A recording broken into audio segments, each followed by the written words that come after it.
Tuloy-tuloy naman ang paghahatid natin ng serbisyong totoo sa mga nasalanta diyan po sa Lipa, Batangas.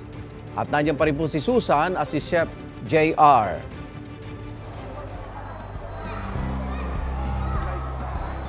Yes, Igan, ako tuloy-tuloy tayo sa ating serbisyo totoo para sa ating mga kapuso dito sa Lipa City, Batangas. Dito tayo sa TM Calao Elementary School sa Lipa City.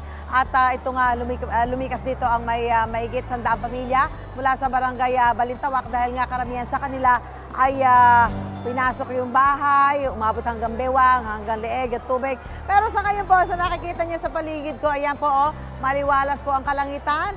May bughaw na nakikita tayo pero nananatili po dito ang ating mga kababayan. Iba-iba ho siyempre yung kwento nila. Iba-iba yung dahilan nila kung bakit sila ay mananatili muna dito at bakit din sila nagsilikas. Ma'am, ano nangyari sa inyo doon sa bahay niyo sa barangay Balintawak? Nadala po ng baha. Buong bahay niyo po. Bakit po? Paano po nangyari? Ayun po, itabi po kami ng ilog. Sa tabi po kami ng ilog nakatira.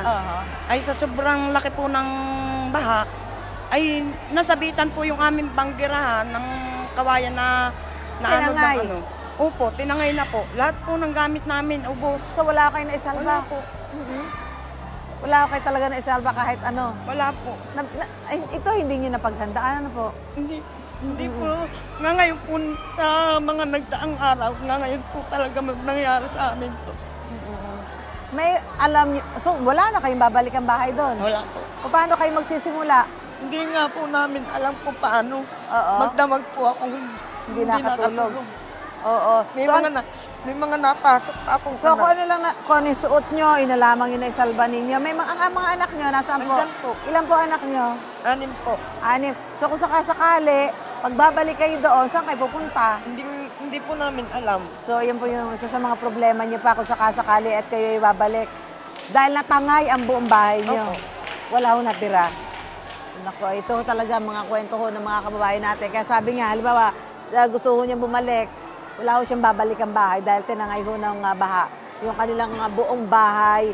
Kaya sila ay mananatili muna dito sa paaralan na ito habang pinag-iisipan kung paano niya ibabangon ang kanilang buhay, kung paano sila magsisimula muli matapos itong pananalasa ng bagyong Christine. Balik muna tayo sa studio.